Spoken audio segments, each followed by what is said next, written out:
Hosted by you/Thrower Vonderlinder. Sorry for the long post, I didn't realize how much I had to say until I got it all typed out.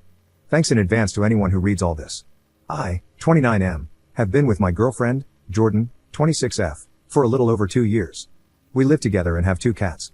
Up until this weekend, I genuinely thought everything was perfect in our relationship, which I know is what everyone says in these posts, but I really was thinking about asking her to marry me sometime in the next year. We don't ever argue, Jordan is very sweet and easygoing, and we usually just mesh well on everything. Honestly, if everything in our relationship hadn't been so good up until now, I probably would have just broken up with her this weekend. But because things have truly been so perfect, I'm not sure if I'm jumping to the wrong conclusion about what to do, simply because my feelings were hurt. The other person who's important in this story is Jordan's friend, Mark, 26M. She's known Mark her whole life because they both grew up in the same small religious community. Jordan isn't part of that religion anymore. She decided to leave the church when she was, I think, 19, and moved to the state where we live now. Mark still practices the religion and apparently takes it really seriously. I'm told he now works for the church back in Jordan's hometown.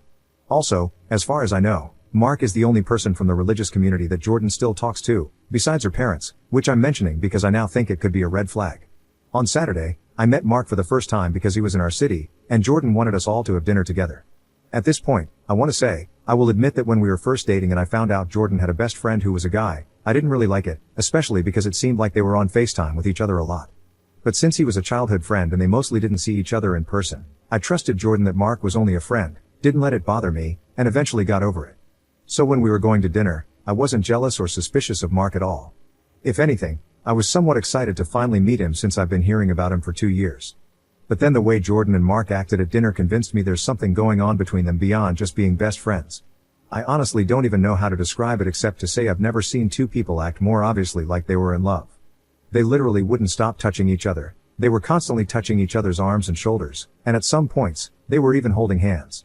They completely left me out of the conversation, laughing about inside jokes. Every time they'd laugh, they'd put their foreheads together, or that's when they'd be holding hands. And then there was the way they were looking at each other. It made me feel incredibly uncomfortable.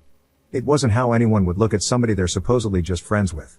I'm 100% sure that every stranger looking at our table thought Jordan and Mark were the couple and that I was her brother or something. I felt like a third wheel the whole time, and Jordan didn't even notice how awkward she was making it for me because she was way too focused on Mark and all the attention she was getting from him.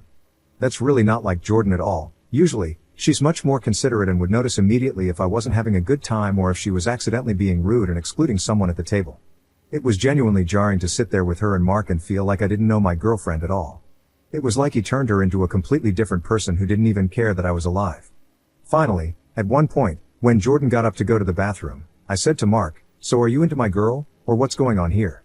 Mark, "Nothing's going on at all. That ship sailed a long time ago." Me, "What does that mean? Did you guys date at some point?"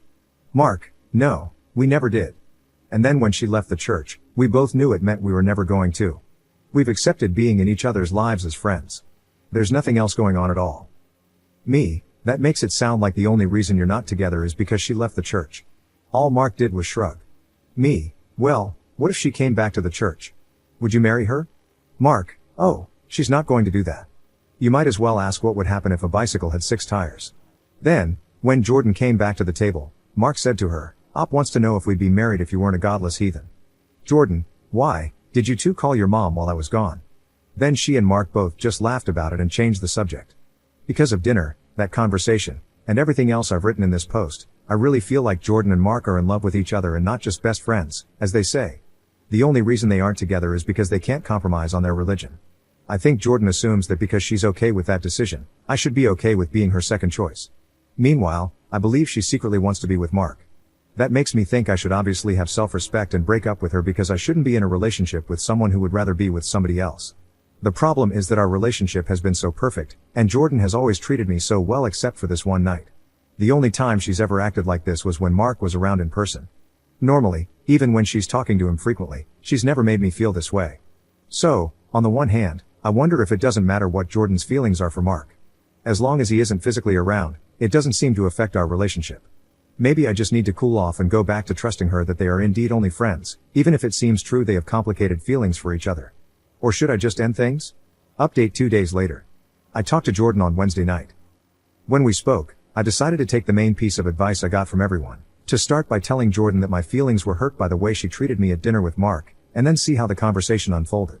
It turned into a very long talk, so I don't want to try to remember exact quotes and get them wrong, but here are the important points. I repeated to Jordan some of what I wrote in the post and explained that I felt excluded by her and Mark, especially because they were being overly touchy-feely with each other to the point that it made me uncomfortable.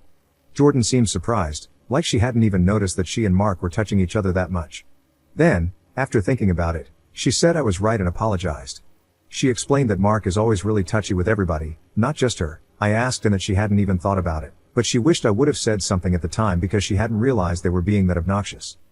I said that was part of what bothered me because I thought she would have normally noticed something like that, but she was acting so differently around Mark, not paying attention to anything else, including how I was feeling.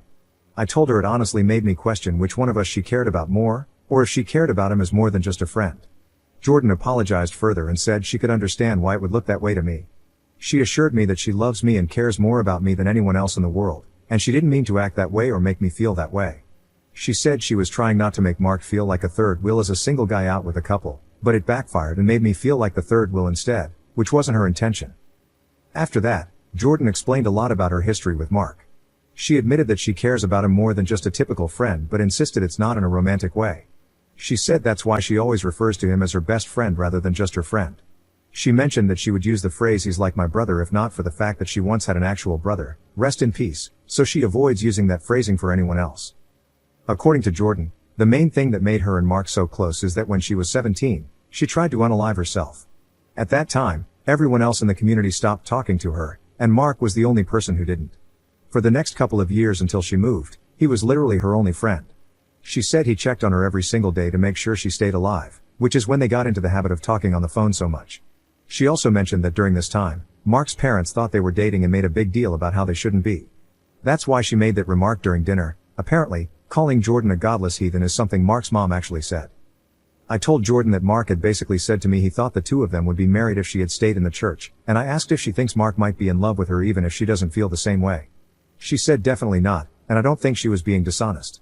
I really don't agree with her, but I believe she genuinely thinks Mark isn't interested in her in any way beyond friendship.